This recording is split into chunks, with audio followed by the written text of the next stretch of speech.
We do not need to say the last thing any of you ever Is teaching me to be the best abomination. Today, we're bringing you a recap of the movie Upside Down Magic. This fantasy film, released in 2020, is sure to captivate your imagination. Enjoy the journey.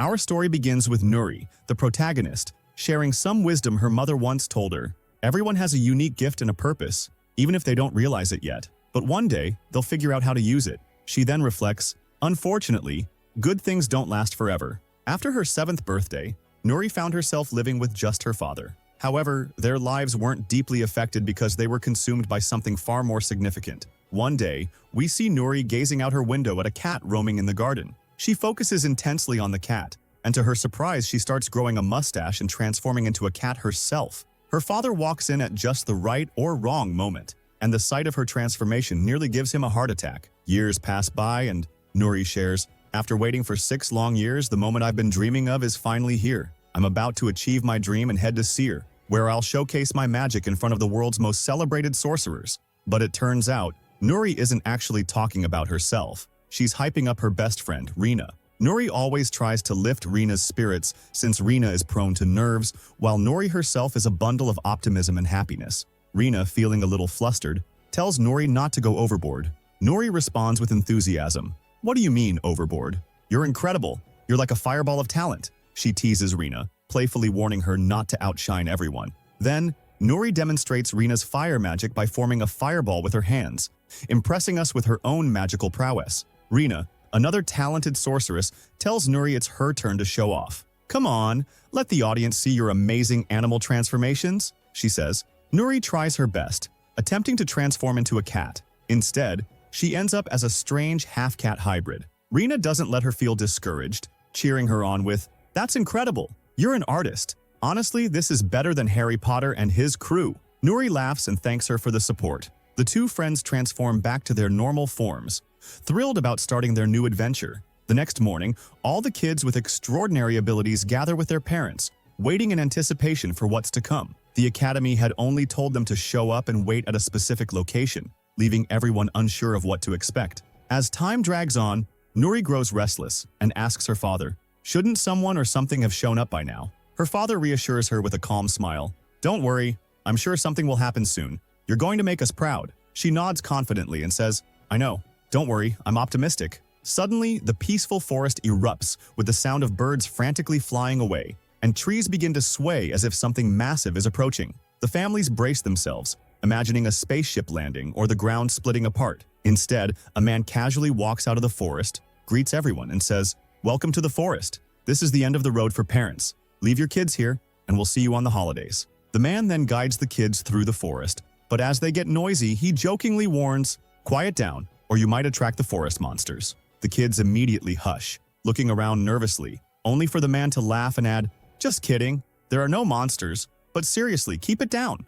Nory whispers to Rena, "What's up with this guy? Why does he seem so grumpy?" Unable to resist, she walks up to him and asks directly, "Hey Joe, why do you look so upset?" When he doesn't respond, she shrugs and announces loudly, "Well, that's his loss." The guide eventually leads the group to a mystical gate, standing before it and saying, "Follow me." Then, as if on cue, he vanishes into thin air. The kids are left in awe.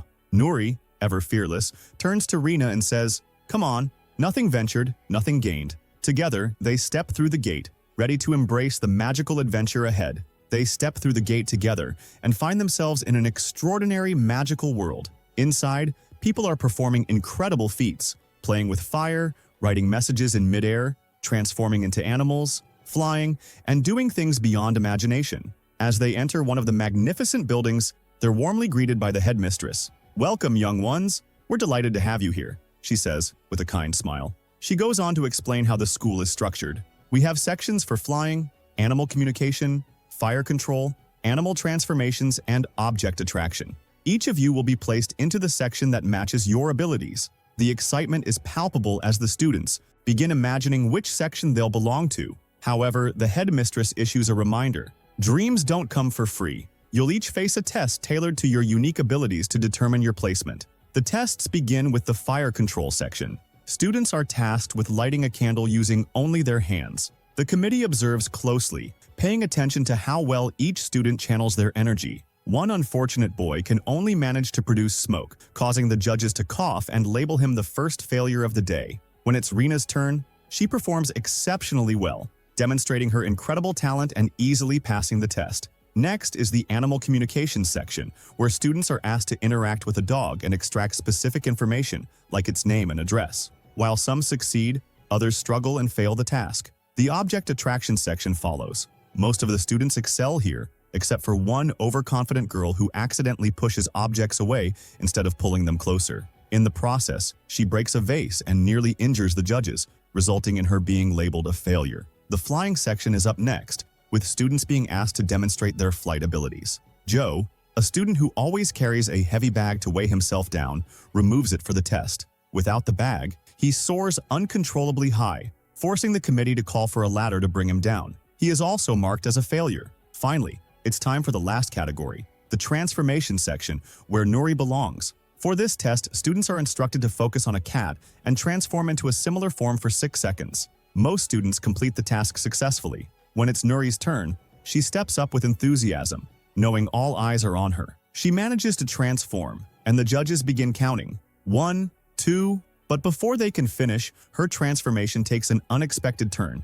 She doesn't just become a cat, but a cat with bat wings and other strange features. The panel is startled, but before they can react further, Nory reverts back to her normal form. The judges, clearly impressed, tell her, "That was incredible.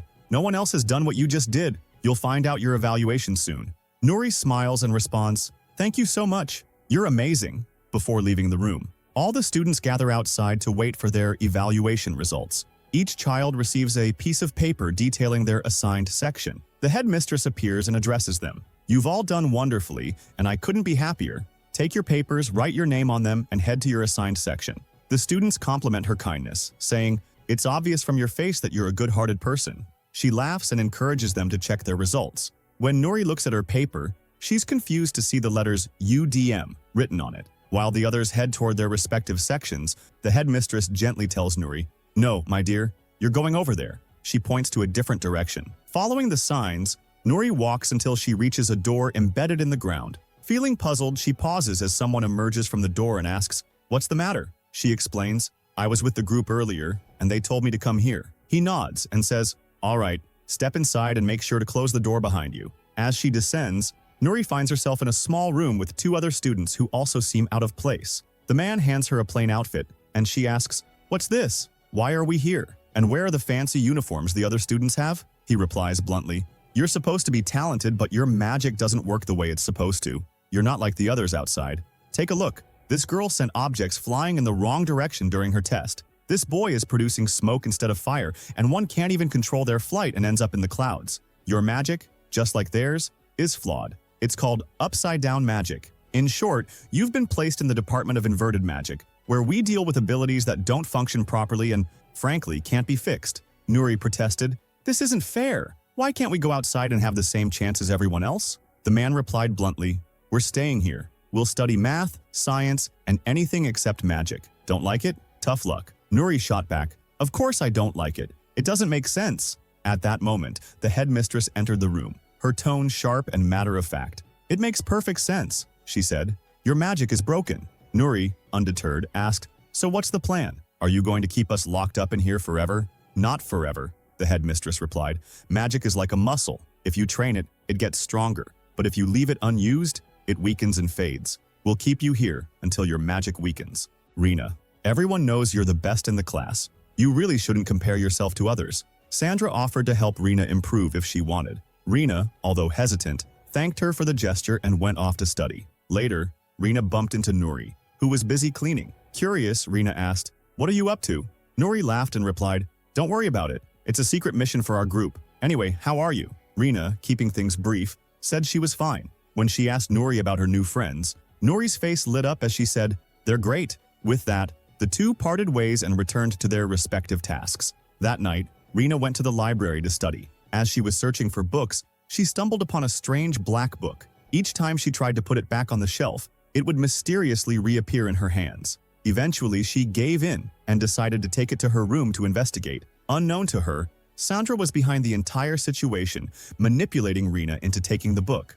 When Rena opened the book, she discovered it was filled with instructions on how to become stronger and more powerful. Fascinated, she continued reading until suddenly, black smoke began to seep from the pages. The smoke enveloped her and entered her body, leaving her overwhelmed. Meanwhile, Nory was busy training with her friends, working on her transformations. Sharif caught them in the middle of their practice and asked, "What are you all doing?" The group quickly replied, "Nothing." Satisfied, Sharif walked away, and the kids resumed their training. The next day brought a competition to determine the best student in each group, with the winners set to represent their sections at the graduation ceremony. Rena, showcasing her talent, easily won against her classmate. Just as she was about to continue her practice, Nory barged in and asked everyone to stop the session. At that moment, Sharif was frantically looking for Nory, but no one seemed to know where she was. Frustrated, he stormed off to find her. Later, Nory approached the principal, requesting another chance to prove herself. Initially, the principal refused, but Nory persisted,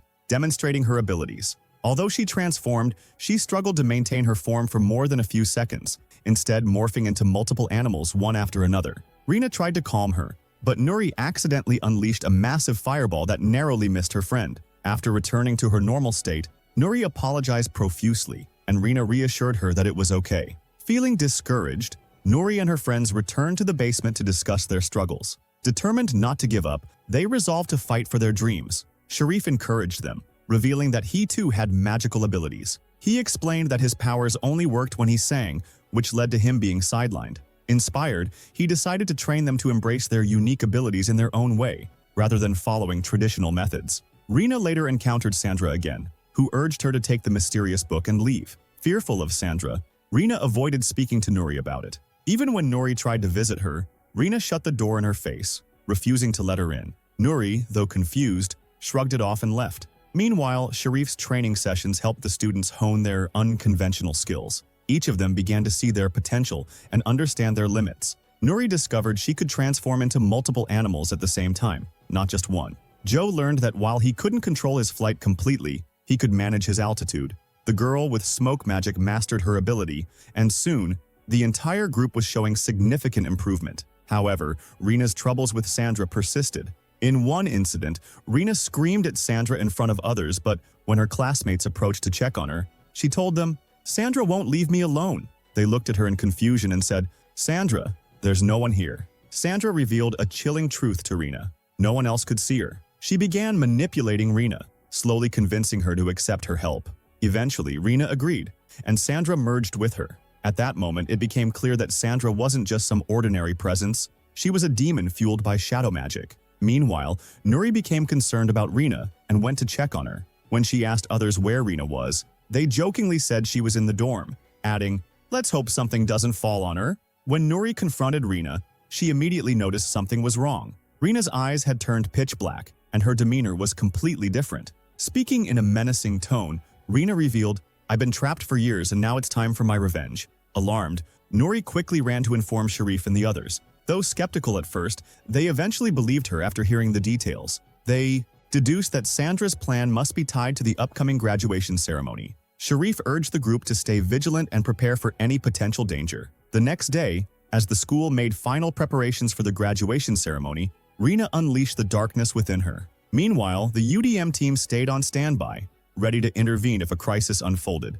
The director took the stage to address the students and their families, warmly welcoming everyone. "It's been a long journey, kids," she said. Then, she introduced Rena, announcing that she would put on a spectacular performance to amaze the audience. Rena stepped forward and began creating fiery words in the air. "How's this? Want something better? Watch this," she taunted, forming a massive fireball, much larger than usual. The fireball continued to grow uncontrollably, and its shadow began morphing into dark, chaotic energy, shadow magic. Panic erupted as the audience fled, and the director shouted angrily, "You're ruining everything!" Desperate to contain the situation, the director called on the fire control students to step in, but their efforts were futile. She turned to the animal communicators, but no animals came. They were too frightened by the shadow. Even the students in the flying section couldn't take off, as the shadow magic seemed to paralyze their abilities. As the situation spiraled further out of control, Nory and her UDM friends arrived. Together, they began using their unconventional reversed abilities to fight the monster created by Rena's shadow magic. Through teamwork and perseverance, they managed to restrain the beast. At one point, Nory had the chance to destroy the shadow entirely, but she hesitated, remembering that her friend was still trapped inside. Instead of attacking, she tried to reach Rena, calling out to her and urging her to fight back. After a tense struggle, Rena finally resisted Sandra's influence and destroyed the shadow magic from within. When Rena woke up, she was back to normal and unharmed. The events of the graduation ceremony marked a turning point for the UDM group. No longer isolated or treated as outcasts, they were finally integrated into the main school. Each student was placed in the appropriate section and allowed to use their abilities alongside their peers. Sharif, too, found his place in the academy, becoming a respected figure within his department. And with that, the story concluded on a triumphant and heartwarming note. Thank you for watching. Don't forget to like this video if you enjoyed it, and if you're not already subscribed, hit that subscribe button and activate the notification bell so you'll never miss an update. See you next time.